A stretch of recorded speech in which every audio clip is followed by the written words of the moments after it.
Vous écoutez le débrief issu de l'épisode S902 du podcast Faut pas pousser les ISO, diffusé le jeudi 19 septembre 2024.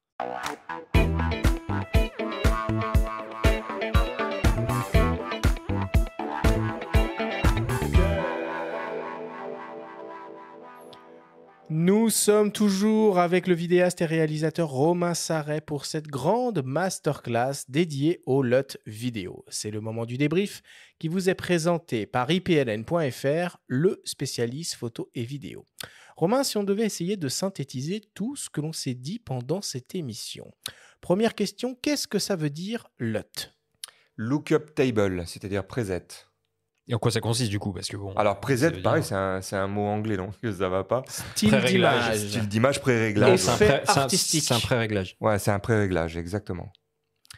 Pourquoi est-ce que c'est intéressant d'enregistrer des vidéos en log et en quoi l'utilisation de LUT est utile dans ce cas ? Alors, on utilise le profil log, et donc shooter en log, ça permet d'avoir la plus grande dynamique possible du capteur. Donc, on va gagner 1 ou 2 stops de dynamique.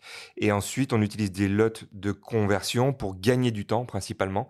C'est-à-dire qu'on va passer d'un espace colorimétrique à un autre, et donc on se conforme au Rec 709 grâce à une LUT qui s'appelle, chez Pana en tout cas, Vlog to Rec 709, et donc on se conforme, on gagne du temps. On peut le faire à la main, encore une fois, mais avec une LUT de conversion, on gagne du temps. Et tu conseillais dans les réglages de privilégier de l'enregistrement en 10 bits. Absolument. Si on shoot en Voire log... 12 bits en RAW. Hein, mais ouais, le plus, vraiment le plus, c'est le mieux, parce que c'est vraiment, si on shoot en log, c'est pour avoir de la flexibilité, donc le maximum de couleurs le disponibles. maximum de couleurs disponibles. Il faut se mettre en 4.2 de 10 bits, voire 4.2.0 10 bits, ça passe largement, mais voilà, il faut vraiment utiliser ce genre de format. C'est quoi la différence entre une LUT de conversion et ce qu'on appelle une LUT de style ? LUT de conversion, donc c'est pour passer d'un espace colorimétrique à un autre, et donc on se conforme à ce sur quoi on va diffuser, c'est-à-dire télévision, cinéma, etc.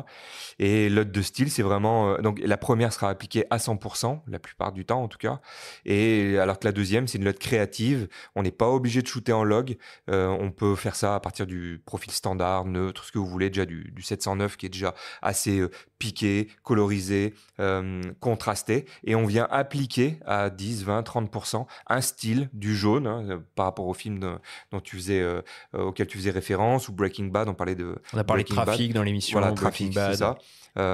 Et donc voilà, on vient donner un style et créer une ambiance. On les trouve où les LUT ? Un peu partout, c'est-à-dire alors, sur les sites de constructeurs pour les LUT de conversion, c'est bien d'utiliser celles-là parce qu'elles ont été vraiment pensées par rapport au capteur. Et sinon, il y en a un peu partout sur le marché, il y a des gratuites et des packs payants. Comment est-ce qu'on fait pour créer et utiliser une LUT ? Avec quoi ? On peut créer ça dans DaVinci. DaVinci Resolve, donc, qui est le meilleur logiciel d'étalonnage au monde. Et vraiment, j'encourage les gens. Gratuit. C'est gratuit. Et donc, il y a une version payante qui permet d'accéder à la 4K, enfin le 4096 et le 10 bits, si je dis pas de bêtises. En tout cas, 10 bits, c'est sûr. Et après, il me semble que... Ou c'est peut-être le 4K ciné. Je me souviens plus. Enfin bref. Mais tu peux créer les LUT sur la version gratuite. Mais tu peux créer les LUT sur la version gratuite. En tout cas, de ce que je sache, je pense pas dire de bêtises. Mais ils font une limitation, pareil, sur le limiteur de bruit, enfin le denoiser. Mais sinon, il y a déjà énormément de choses sur la version gratuite et je la recommande à tout le monde. C'est pour moi le logiciel du futur. Romain, est-ce que tu peux nous parler du procédé en lui-même d'utilisation d'une LUT au moment de l'étalonnage ? Comment ça se passe ? Alors, lorsque vous êtes dans votre logiciel de montage étalonnage, donc Final Cut, DaVinci, etc., vous avez votre rush et vous avez plusieurs possibilités d'appliquer une LUT. On va partir sur la LUT de conversion. On a donc une vidéo qui est un rush qui est en Vlog. On veut appliquer la LUT de conversion Vlog to Rec 709. Et donc, on a la possibilité d'aller dans les propriétés du logiciel et de lui dire, voilà, applique-moi la LUT Panasonic V-Log. Et donc, la LUT va être appliquée. On a aussi la possibilité d'appliquer un effet LUT dans Final Cut. On l'a choisi. On vient choisir celle qu'on veut. Moi, je peux utiliser donc celle de la Varicam dont je parlais tout à l'heure, Nicest, qui est également une LUT de conversion pour le Rec 709.